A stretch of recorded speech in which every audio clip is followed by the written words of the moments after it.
So is that the only problem that you've got? It's a supply issue for you? Well, it's a supply issue, but the other thing is we've been calling for a year now to lower the co-payment on prescriptions. So for all patients that rock up to all pharmacies, you've got to pay a co-payment, right? And we've been asking for that to be lowered because we know people are struggling week to week, paycheck to paycheck, and that would have helped all Aussies. What this initiative does is it only benefits 1 in 5.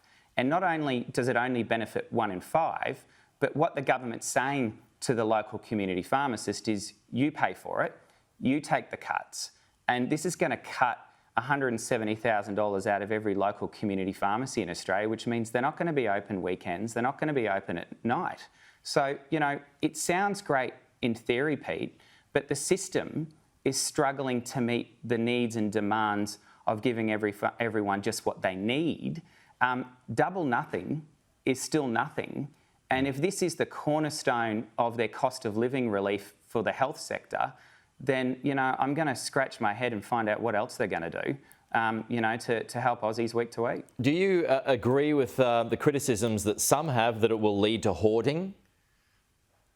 It's definitely going to lead to hoarding. I mean, let's just see that this is the same government that said only a few weeks ago that Panadol is dangerous and we need to reduce the maximum amount of Panadol you can get from 24 tablets at Coles and Woolies down to 16 tablets because it's dangerous.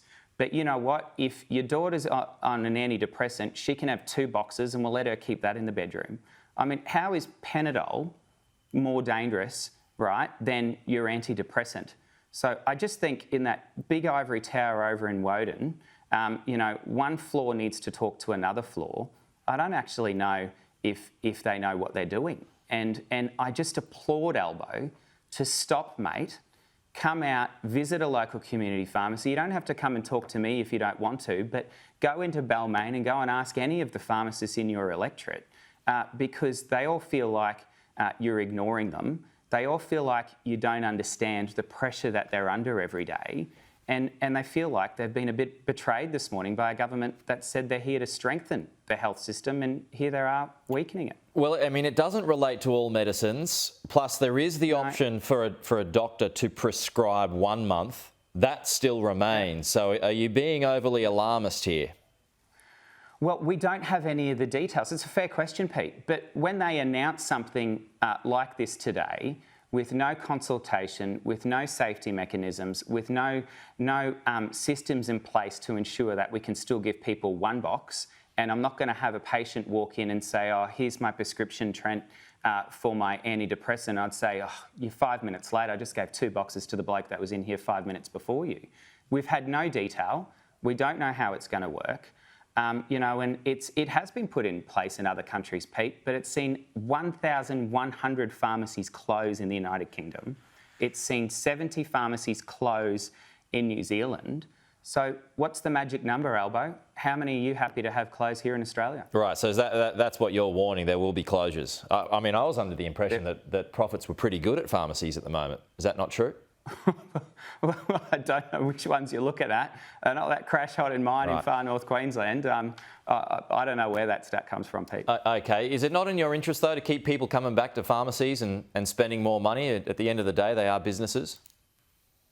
Oh, well, it's like small general practices, and at the moment, we've got 332 towns in Australia where there is a pharmacy, where Aussies can go in and ask their pharmacist, because the general practices, after decades of cut, have shut, and now they're trying to rebuild it. So, buyer beware. Albo said to us just before Christmas, thank you for doing the COVID vaccines. Thank you for doing everything you're doing.